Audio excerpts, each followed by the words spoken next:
So today we are going to talk about Christian approaches to law, order, and justice. So we are going to define the terms law, order, and justice. Law, you know, it's set rules. So you can say there are set of rules that are made to ensure that the community functions effectively. In basic term, you just say is the set rules that ensure the community functions well. There are different types of laws. We have non-legal laws, yes. We have also customary laws and statutory laws. There are only what? 3. So we start with non-legal laws. These are laws that operate in schools, in clubs, and also in organizations. And the state cannot punish one for breaking the law by jailing them. For example, if we look at the school rules that we have, these are non-legal laws. Because even if you make noise, when you're making noise, you're breaking the what? The school laws. But you cannot be jailed. So that's why I'm saying non-legal laws, you cannot be punished by the law for breaking them. So one can be punished in other forms if you break the non-legal laws. For example, what happens if you break the school rules? There is expulsion, right? Yes, and there is also punishment, which is it acceptable? I don't know. Number 2, there is customary laws. They are also called traditional laws. These are laws that are developed around culture and social traditions of different groups. So basically, these are laws that are developed around culture, our cultural beliefs. And examples of customary laws are like what? Marriage laws. Tell me one of the marriage laws that you know. Yes? That is the only law that people talk about. Why? You don't know any other law in marriage?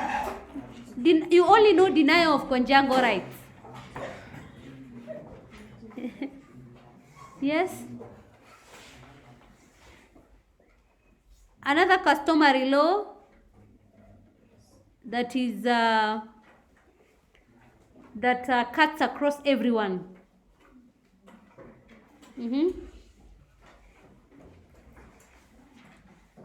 You don't know laws in marriage.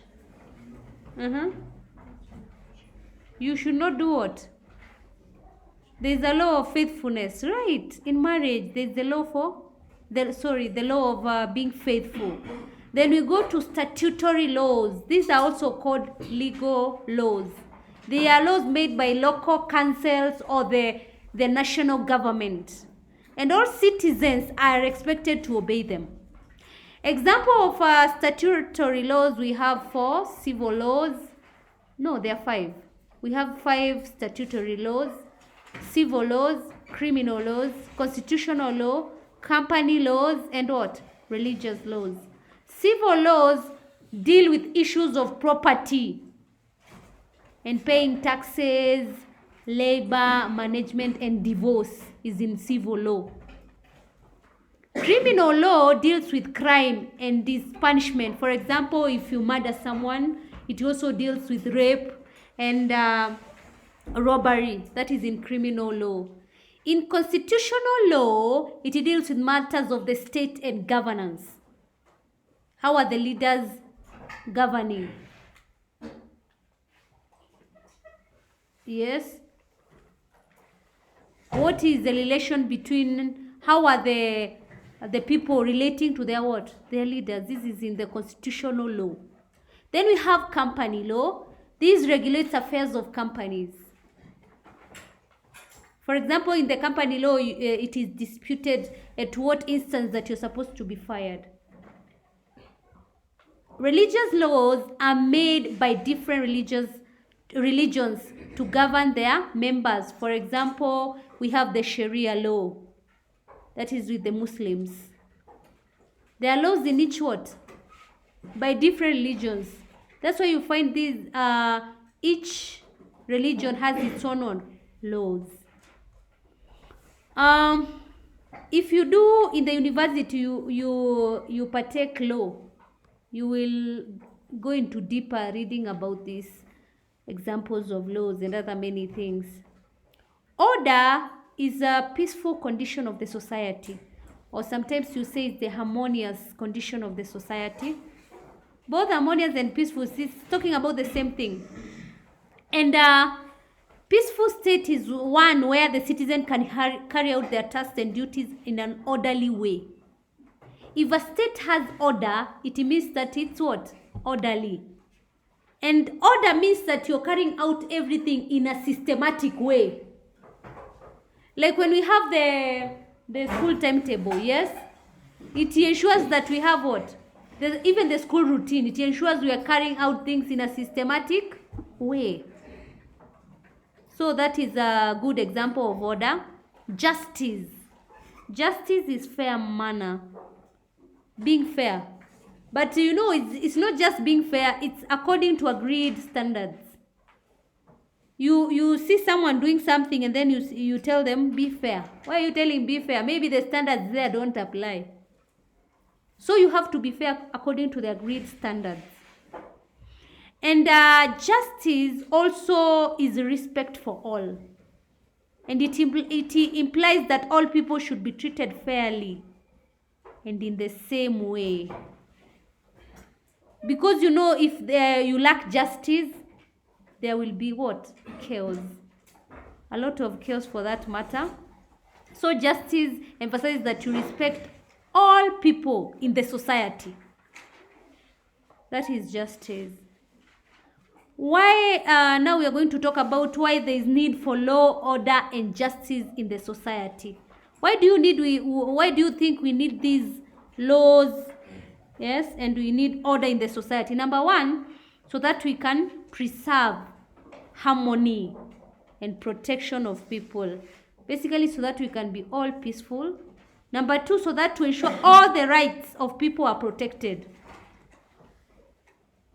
Also, it enables the government to protect citizens from internal and external threats. So, there is protection from threats, whether they are internal or what? External. Also, law and order and justice is important because we are all enabled to live in what? Harmony. Yes.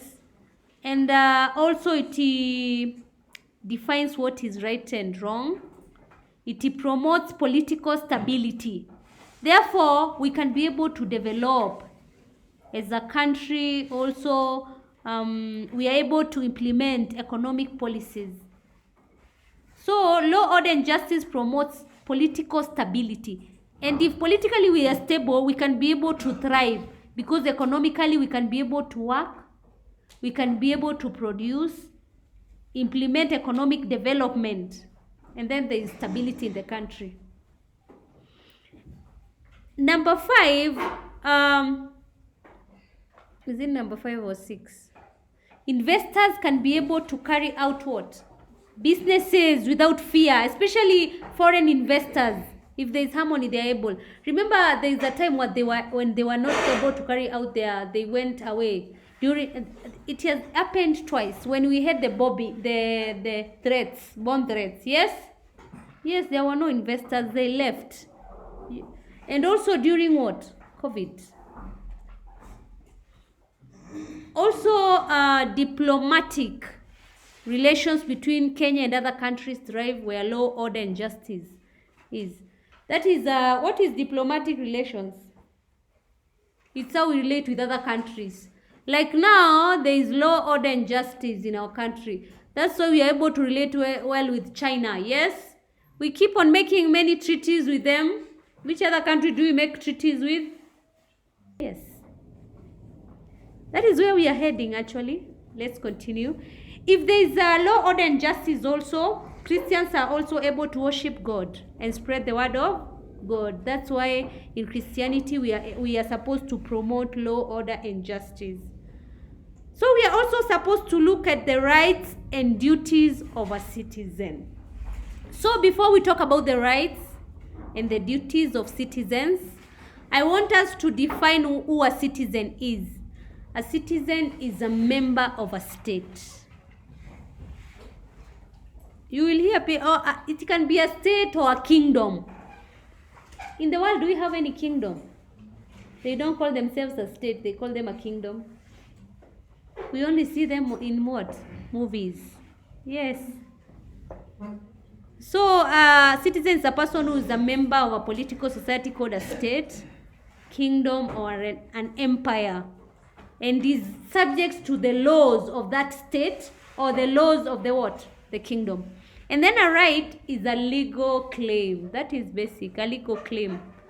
So you can basically say it's a legal claim to have something or to behave in a particular way. It's a legal claim that rights arise because you need to be protected. There is need for protection. And rights protect the life and dignity of an individual. So basically rights are there to protect you. So that's why you call them legal what? Claim. Because after you take someone to court, they can tell you that's my right. They are legally claiming it. That is legally claiming it is according to the what? To the law. The instruments that guarantee human rights. Where are these human rights? These instruments that guarantee that you should get your rights are the National Constitution, the Children's Act, and the laws of Kenya. Like now when you're here in school, the Children's Acts are very powerful. That is why we cannot cane you because of the Children Acts. Yes. That's why I don't want you to be very tired. I can just give you 2 questions. The rights themselves. So tell me about the rights.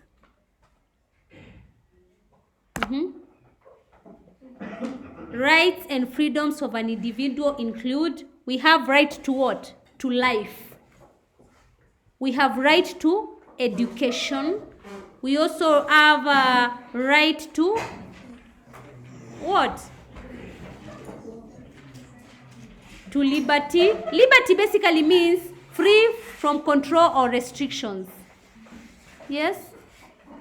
It's just basically liberty is being free. That is your right. There is right to marry and raise a family. There is the right to a fair trial. The right to health. The right to protection and relief. The right of children. The right of children to be protected. Yes? Children are supposed to be protected from what?